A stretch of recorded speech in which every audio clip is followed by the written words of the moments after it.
प्यारे सज्जनों, इस संसार में ज़्यादातर लोग दुखी हैं क्योंकि लोग अपनी आदतों के गुलाम बन चुके हैं। इंसान की आदतें ही उसका भविष्य तय करती हैं।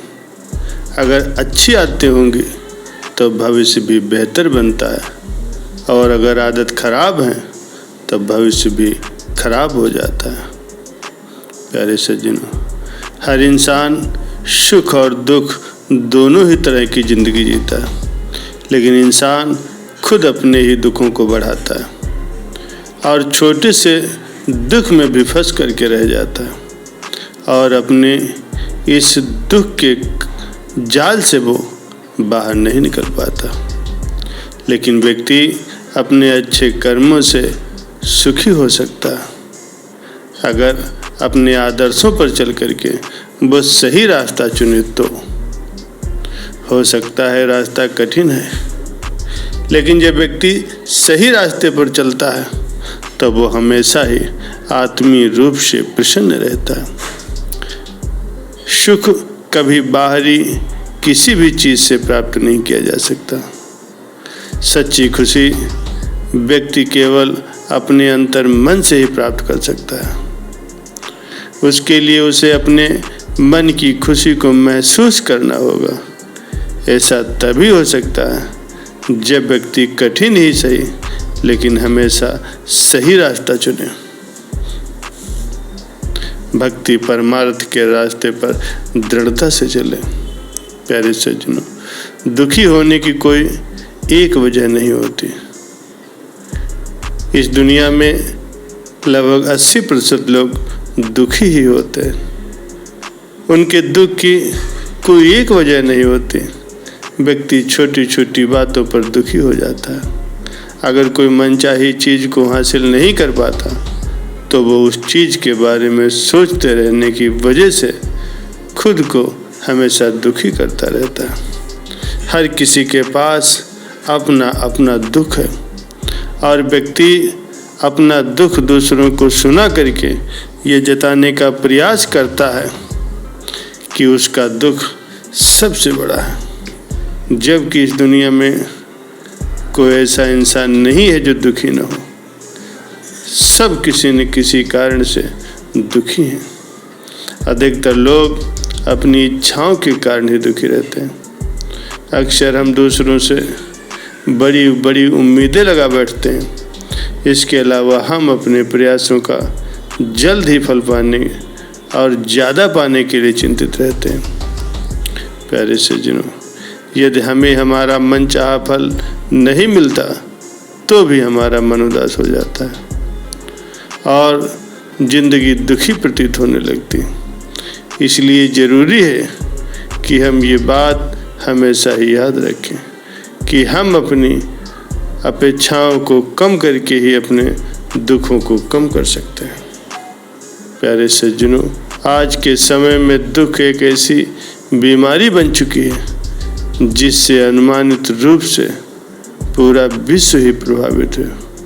कोई भी सच्चा सुख महसूस करने में समर्थ नहीं है। प्यारे सज्जनों, मनुष्य वो है जो अपने मन को संसार से जोड़ लेता है। इस संसार की समस्त रचना ईश्वर के द्वारा रची गई और एक दूसरा जो संसार है वो हम लोग बनाते हैं, जिसको मन का संसार कहते हैं। इस संसार में हम रिश्ते बनाते हैं, जैसे भाई बहन, पति पत्नी, बच्चे, माता पिता और अन्य रिश्तेदार, जिनसे हम खुद को बहुत ही ज़्यादा मजबूती से जोड़ लेते हैं। ये सब हमारा खुद का बनाया हुआ, हमारा खुद का रचा हुआ संसार है। इस संसार में जिन लोगों से हम जुड़े होते हैं उनके दुखों को या उनके साथ हो रहे बुरे बर्ताव से हमें फर्क पड़ता है, जबकि उसी क्षण इस दुनिया में लाखों लोग मर रहे होंगे और पैदा हो रहे होंगे, आपको उनसे कोई फर्क नहीं पड़ता। आपको उनके लिए किसी भी तरह की कोई भावना महसूस नहीं होती, क्योंकि आप उनसे किसी भी तरह से खुद को नहीं जोड़ते। इसका मतलब ये है कि हम अपने मन को जब संसार से जोड़ लेते हैं तभी हम दुखों को भी खुद से जोड़ लेते हैं। और अगर हम संसार में आए हैं तो हमें दुखों को भी अपनाना होगा और सुखों को भी जीवन में लाना होगा। ये सुख दुख यूं ही नहीं आते, ये हमारे कर्मों के फल होते हैं। संसार में सुख और दुख दोनों ही हैं।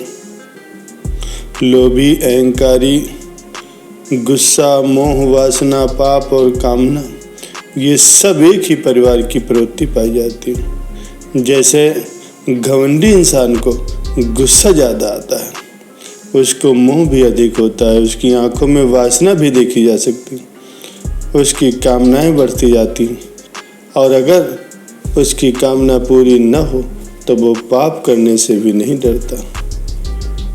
प्यारे सज्जनों, दुख का सबसे मूल कारण होता है हमारी इच्छाएं। जब हमारी इच्छाएं बढ़ती और जब वो पूरी नहीं हो पाती, इस वजह से हम कभी भी संतुष्टपूर्ण जीवन नहीं बिता पाते, और यही है जीवन में सबसे बड़ा दुख। और ये इसलिए होता है क्योंकि हम हमेशा और ज़्यादा पाने की लालसा रखते हैं, जबकि हमारे पास जो कुछ भी है हमको उसी में ही संतुष्ट रहना चाहिए और अपने खुद की मेहनत पर, ईश्वर की रहमत पर हमें विश्वास होना चाहिए। लोगों के पास जो कुछ भी होता है, अगर वो उसी में संतुष्ट रहते हैं तो वो कभी भी जीवन में दुखी नहीं होते। दुखी होने का कारण हमारी इच्छाएं हैं।